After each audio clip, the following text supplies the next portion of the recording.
They dubbed her Oddball. Little did they suspect she was a back-alley brawler. Evangeline Blackwood had been at Crestwood Academy for precisely a month when it dawned on her that she'd blundered badly, thinking this new school would be any different. At 17 years old, she was slender and gangly, with unruly chocolate-brown hair that looked permanently windswept, fair skin dotted with a constellation of moles, and horn-rimmed spectacles that perpetually threatened to tumble off her nose. Her outfits were always a bit off, cast-offs from her elder sister that were too baggy here, too tight there, and she had a tendency to curl inward, as if attempting to vanish into thin air.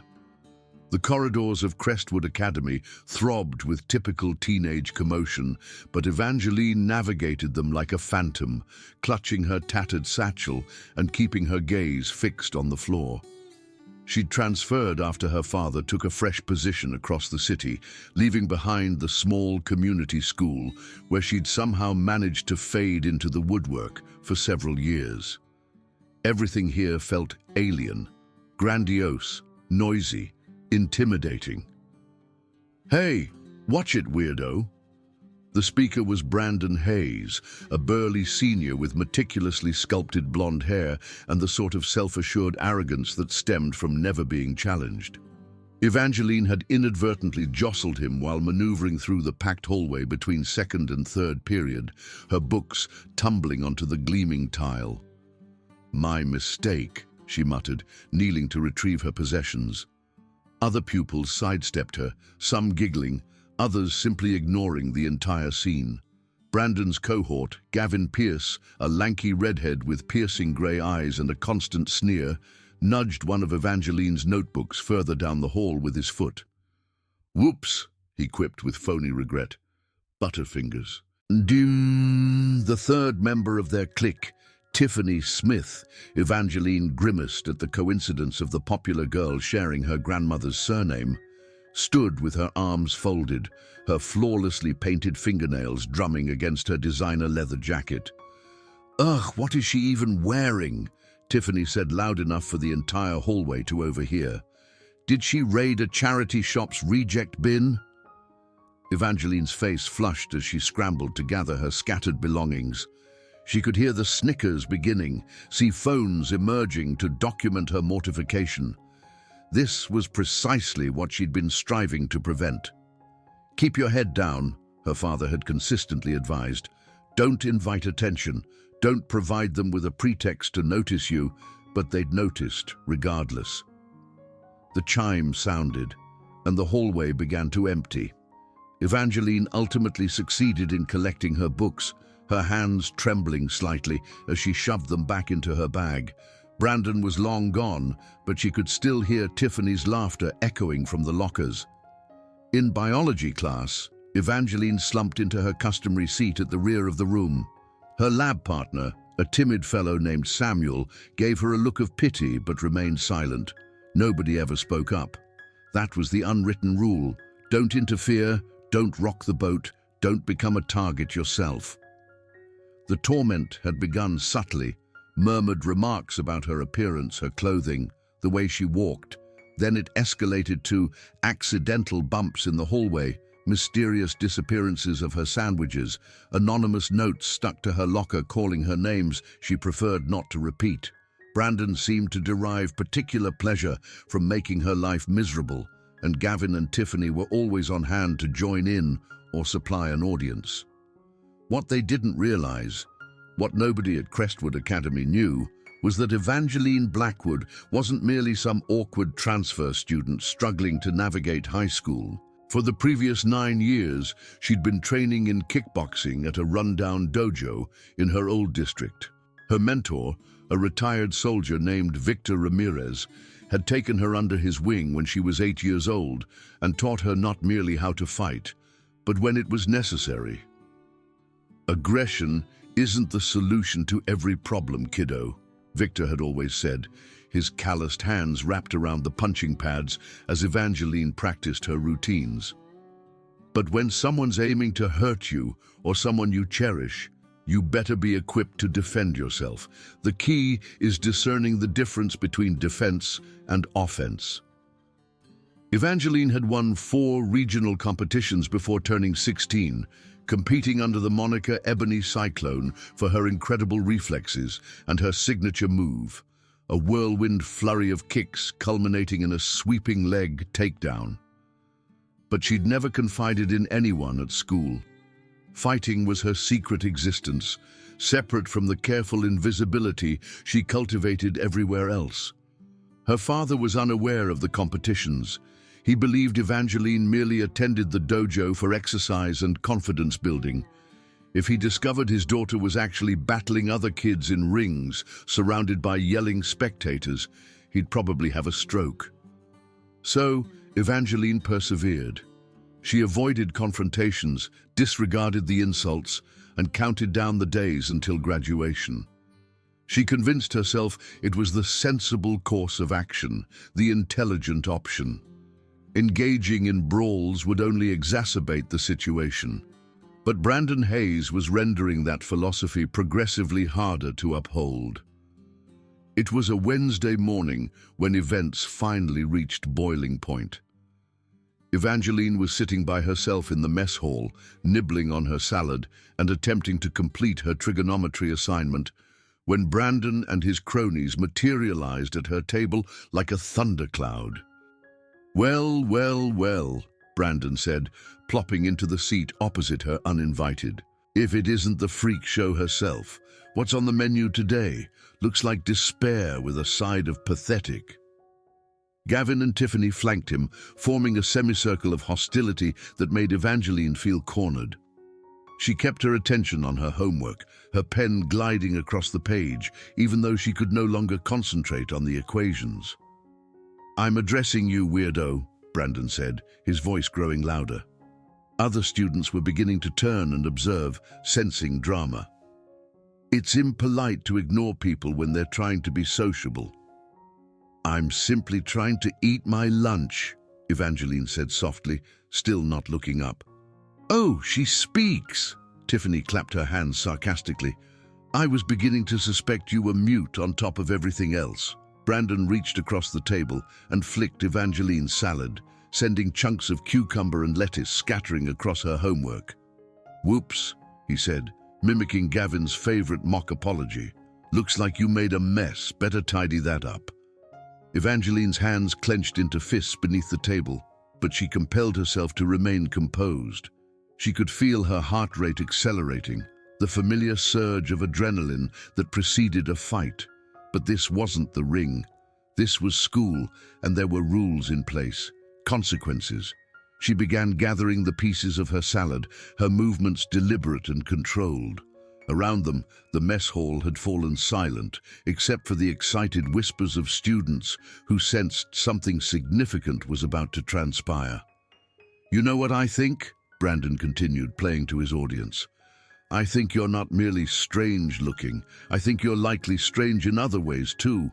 Like, what sort of oddball transfers schools midway through senior year? What were you escaping from?" Evangeline's jaw tightened, but she continued cleaning up the mess, depositing the ruined food on her lunch tray. "Perhaps she was expelled," Gavin suggested with a smirk. "Perhaps she was too much of a freak even for her previous school. Or perhaps," Tiffany added with feigned concern, "she did something genuinely deranged, like hurt someone. You know how quiet types are invariably the most dangerous." That struck closer to home than Evangeline cared to acknowledge.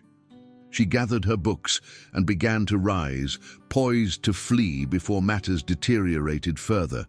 But Brandon was quicker. He reached out and seized her wrist, his grip firm enough to inflict pain. "Where do you imagine you're going?" he asked. "We haven't finished talking yet." For a fleeting moment, Evangeline's training took over. She could break Brandon's grip in 3 distinct ways without even thinking about it. She could have him on the floor in less than 5 seconds, gasping for air and wondering what on earth had just occurred. The muscle memory was ingrained. The techniques burned into her nervous system through years of repetition. But she didn't. Instead, she looked Brandon in the eye for the first time since he'd sat down and said quietly, "Release me." Something flickered across Brandon's face. Surprise, perhaps, or an awareness that he might have overstepped the mark. But with Gavin and Tiffany watching, with half the mess hall now openly staring, he couldn't concede without losing face. "Make me," he said, tightening his grip. Evangeline stared at him for a long moment, and Brandon felt a shiver crawl down his spine. There was something in her hazel eyes that he'd never witnessed before, something that made him suddenly wonder if perhaps this hadn't been such a brilliant idea. Then Evangeline smiled, and it wasn't the anxious, apologetic smile he was accustomed to seeing from her. It was something else entirely. "All right," she said simply. What transpired next took precisely 5 seconds, though it felt like slow motion to everyone watching. Evangeline twisted her wrist in a manner that shattered Brandon's grip instantaneously, the movement so fluid and practiced that it appeared almost effortless. Simultaneously, she hooked her foot behind his ankle and tugged, sending him sprawling backward. Brandon found himself half standing, bent over at an awkward angle, his balance completely gone. The surprise was total, but more than that, he was suddenly aware that she was utterly in control. She could send him crashing with a simple flick of her wrist, and they both knew it. "I requested nicely," Evangeline said, her voice still soft but carrying an edge that made Gavin and Tiffany step back instinctively. "Now I'm instructing you. Don't touch me again." She released his hand, and Brandon stumbled backward, clutching his wrist against his chest. Around them, the mess hall had fallen completely silent, except for the hum of the refrigerators and the distant clatter of silverware from the kitchen. Evangeline picked up her tray and walked away, leaving Brandon staring after her with a mixture of bewilderment and something that might have been fear. She dumped her lunch in the trash and exited the mess hall without looking back, aware that every eye in the room was tracking her. For the remainder of the day, Evangeline couldn't shake the sensation that something had fundamentally shifted. She'd crossed a boundary, revealed a glimpse of her true self beneath the careful facade of awkward invisibility. Students she'd never spoken to were regarding her differently, and she could feel Brandon's gaze on her whenever they passed in the corridor. She should have felt remorseful, perhaps, or apprehensive about the repercussions. Instead, she felt something she hadn't experienced in weeks: vindication. That evening, Evangeline went to her old dojo for the first time since transferring schools. Victor took one glance at her face and gestured toward the sparring mat without uttering a word. She spent an hour venting her frustration on the canvas, her kicks sharp and powerful, each strike carrying the weight of weeks of pent-up anger. "Feeling better?" Victor asked when she finally stopped, perspiration streaming down her face. "I think I messed up," Evangeline said, wiping her brow. "What occurred?" She recounted the incident with Brandon, about the mess hall, about the look in his eyes when she'd grabbed his hand. Victor listened without interrupting, his expression thoughtful. "You could have harmed him," he said when she finished. "I wanted to. But you didn't. That's what matters." Victor handed her a towel. "Listen, kiddo, I've been training fighters for 30 years. I can tell you that knowing how to fight and knowing when to fight are two entirely distinct skills.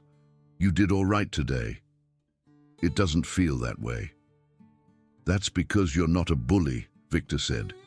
"Bullies revel in hurting people. You don't. But that doesn't mean you have to be a victim either." Evangeline nodded, but she couldn't shake the feeling that she'd ignited something she might not be able to control. She was correct. The following morning, Brandon was waiting for her at her locker. This time, he'd brought reinforcements, not merely Gavin and Tiffany, but 3 other seniors Evangeline didn't recognize. They formed a loose semicircle around her as she opened her locker, their presence intimidating without being overtly menacing. "We need to talk," Brandon said. His wrist was encased in a small brace, Evangeline noticed. "I'm listening," she replied, not turning around.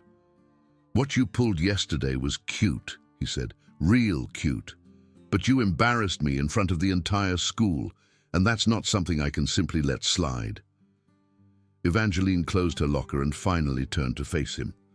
Brandon was attempting to project confidence, but she could see the uncertainty in his eyes. He wasn't sure what she was capable of anymore, and that made him dangerous in a different way. "I didn't embarrass you," Evangeline said calmly. "You embarrassed yourself." Gavin stepped forward, his fists clenched. "Who do you think you are, addressing Brandon like that?" "I'm someone who simply wants to be left alone," Evangeline replied. "That's all I've ever wanted." "Well, tough luck," Tiffany said with a sneer. "You made this personal when you decided to get all kung fu on Brandon. Now you get to deal with the repercussions." Evangeline glanced around the semicircle of hostile faces and felt a familiar calm settle over her. This was it then. The moment Victor had always cautioned her about, when walking away was no longer a feasible option. "What repercussions?" she asked. Brandon smiled, but it didn't reach his eyes. "After school, the parking lot by the football field. You and me, mano a mano. We settle this properly. And if I don't show up? Then we make your life a living hell until you graduate," Brandon said. "And trust me, we're imaginative when we want to be." Evangeline considered her options. She could inform a teacher, but that would only exacerbate matters in the long run. She could have her father transfer her to another school, but Brandon's threat would pursue her anywhere. Or she could show up and conclude this once and for all. "Fine," she said. "After school." Brandon blinked, clearly not anticipating her to agree so readily. "Fine," he repeated, attempting to regain his composure. "Don't chicken out." The group dispersed, leaving Evangeline alone by her locker. Around her, students whispered and stared, the news of the impending fight already spreading through the school's grapevine. Evangeline gathered her books and headed to first period, attempting to disregard the excited chatter that trailed her down the corridor. Word of the fight disseminated faster than Evangeline had anticipated. By lunchtime, it seemed like the entire school was aware of the showdown scheduled for after school. Students approached her throughout the day, some offering advice, others merely wanting to get a closer look at the girl who had somehow managed to intimidate Brandon Hayes. Evangeline attempted to focus on her classes, but her mind kept drifting to what was looming. She'd never fought outside the ring before, never had to contend with the possibility of genuine consequences beyond losing a match. If she injured Brandon severely, she could be expelled, arrested, possibly even sued. But if she held back too much, she might be the one who ended up injured. The final chime sounded at 3:05, and Evangeline made her way toward the parking lot beside the sports field. A crowd had already assembled, forming a loose circle in the paved area between the field and the chain-link fence that separated the school from the surrounding park. Someone had even propped up a tablet to film the fight, the red recording light blinking like a tiny eye.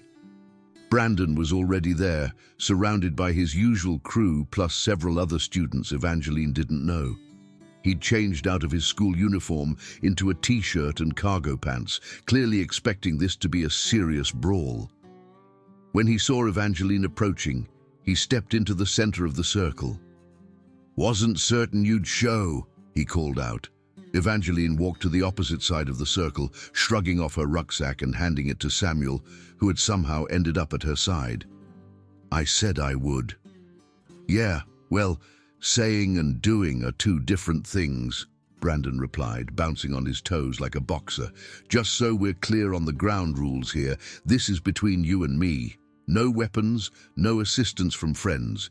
We go until one of us gives up or can't get back up." Evangeline nodded, pulling her hair back into a tight ponytail. "Sounds reasonable." Brandon cracked his knuckles and grinned. "Don't worry, oddball. I'll attempt not to mar that pretty face too much."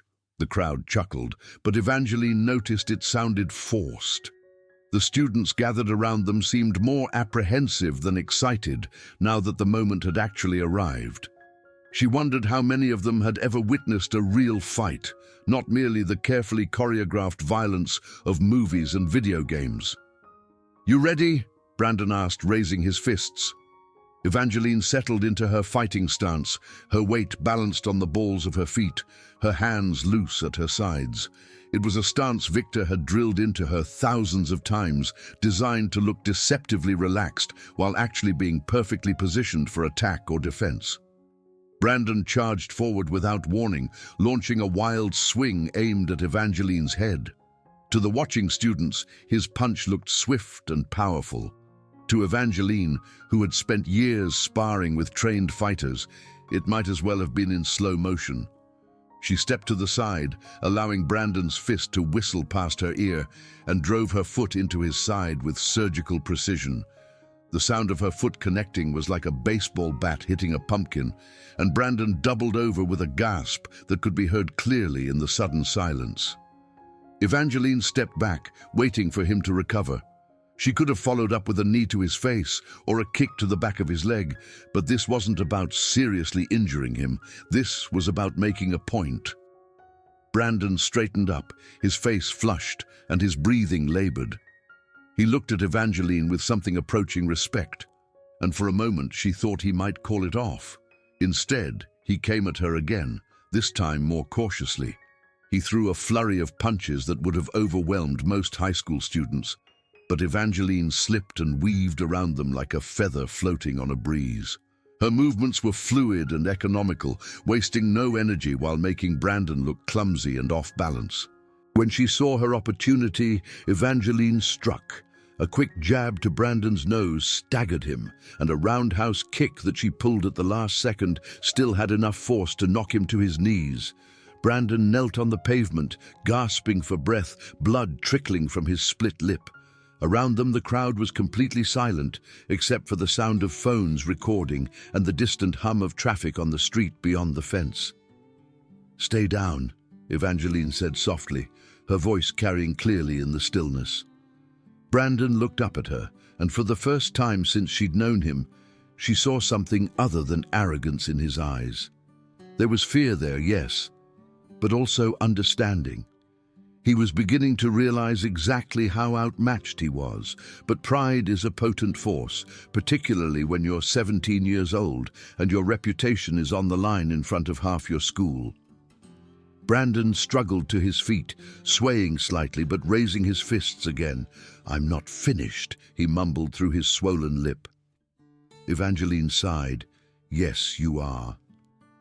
What transpired next lasted about 15 seconds, but those 15 seconds redefined everything anyone at Crestwood Academy thought they knew about Evangeline Blackwood.